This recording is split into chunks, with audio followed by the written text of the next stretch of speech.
नमस्कार, जय हिंद साथियों।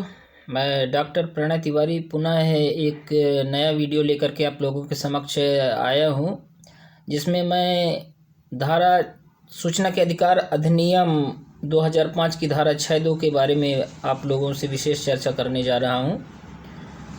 तो अक्सर यह घटना घट जाती है लोगों के साथ में कि वह सूचना के अधिकार अधिनियम 2005 के तहत जो है तो जानकारी मांगते हैं और उनका आवेदन पत्र लेने से इनकार कर दिया जाता है, या डाक द्वारा प्रेषित करते हैं तो भी लेने से लोक सूचना अधिकारी इनकार कर देता है, या फिर उनके उच्चाधिकारियों से आपने जानकारी मांगी तो उनके उच्चाधिकारी ये कहते हैं कि आप जो है तो वो जानकारी आप उसी विद्यालय से ले लीजिए या उसी संस्थान से ले लीजिए। तो वहाँ लगाने पर आपका स्पीड पोस्ट से या रजिस्टर्ड डाक से गया हुआ जो आवेदन पत्र है वो भी आपको मूलतः रूप से वापस कर दिया जाता है।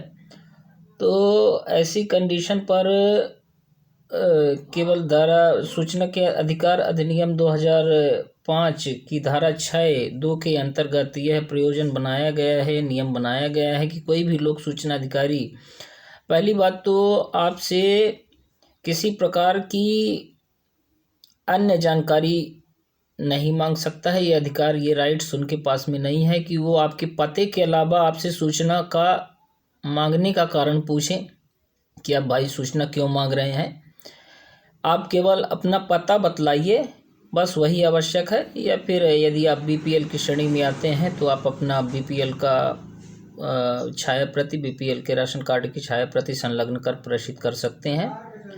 और ना ही धारा 6(2) उनको यही परमिशन देती है कि आप सूचना का अधिकार लेने से इनकार कर देते हैं। कई बार हम लोगों से गलतियां हो जाती हैं कि उसको आगे नहीं बढ़ाते हैं, और उसको ना बढ़ाने का कारण ये हो जाता है कि हमको पूर्णतः जानकारी नहीं होती है। तो सूचना के अधिकार अधिनियम 2005 की धारा 6(2) आपको यह अधिकार देती है कि आपसे अगर आवेदन पत्र लेने से इनकार किया गया है तो वो इनकार नहीं कर सकते हैं।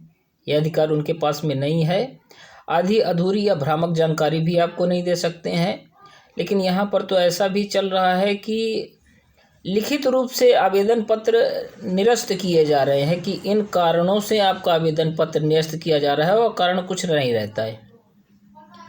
तो ये सारी बातें जो हैं फिर धारा 18(1) के अंतर्गत भी आ जाती हैं कि सूचना के अधिकार अधिनियम 2005 की धारा 18(1) के अंतर्गत जो है तो आप डायरेक्ट राज्य सूचना आयोग या केंद्रीय सूचना आयोग से आप शिकायत भी कर सकते हैं, और उसमें आप विभिन्न जानकारियों का ब्यौरा जो भी आपने मांगा था वो सूचना के अधिकार के आवेदन पत्र की छाया प्रति संलग्न करके उनको भेज सकते हैं, और पीआईओ की वहाँ पर शिकायत कर सकते हैं। और मुख्य सूचना आयुक्त जो है उस पर जो भी आवश्यक कानून होंगे उन कानूनों के तहत जो है तो वो उस पर एक्शन लेंगे। उस पर एक्शन लेने के बाद आपको जानकारी दिलवाएंगे, या फिर वो शास्ति भी अब अधिरोपित कर सकते हैं। ये भी अधिकार है राज्य सूचना आयुक्त को, और शास्ति और अधिरोपित करने के बाद आपको भी जानकारी दे सकते हैं, और आपको लिखित में सारी जानकारियाँ प्रेषित कर सकते हैं वो। तो इस प्रकार से सूचना के अधिकार अधिनियम 2005 की धारा 6(2) यह कहती है कि पते के अलावा आपसे सूचना का मांगने का कारण नहीं पूछा जाएगा कि आप क्यों सूचना मांग रहे हैं, क्या करना है सूचना का, और आपका आवेदन पत्र लेने से इनकार नहीं कर सकता है लोक सूचना अधिकारी पीआईओ, चाहे वो जहाँ का भी लोक सूचना अधिकारी हो, वो कारण नहीं पूछ सकता है। और न ही आवेदन पत्र को लेने से इनकार कर सकता है। और आवेदन पत्र यदि आपका निर्धारित प्रारूप में है तो वो उसको निरस्त भी नहीं कर सकता है कि किसी तरह से निरस्त करे। लेकिन देखने में तो कई बार ये भी आ रहा है कि भाई निरस्त भी करते जा रहे हैं और वो भी लिखित में निरस्त कर रहे हैं, और घुमा फिरा करके भ्रामक जानकारी दे करके निरस्त कर रहे हैं। तो ऐसी दशा में पीआईओ पर एफआईआर भी दर्ज करने के सख्त निर्देश माननीय उच्च न्यायालय द्वारा दिए जा चुके हैं, माननीय न्यायालयों द्वारा भी दिए जा चुके हैं कि पीआईओ पर एफआईआर कैसे की जाए।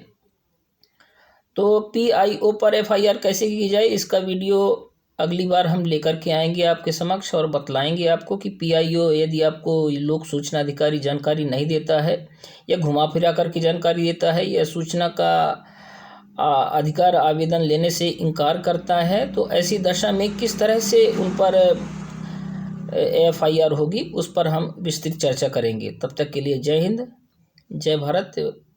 आशा करता हूँ कि वीडियो आप लोगों को पसंद आया होगा। इस पर वृहद चर्चा करें, फॉरवर्ड करें और अन्य लोगों तक जानकारियाँ पहुँचाएँ ताकि लोग सूचना के अधिकार अधिनियम के बारे में जागरूक हो सकें। धन्यवाद।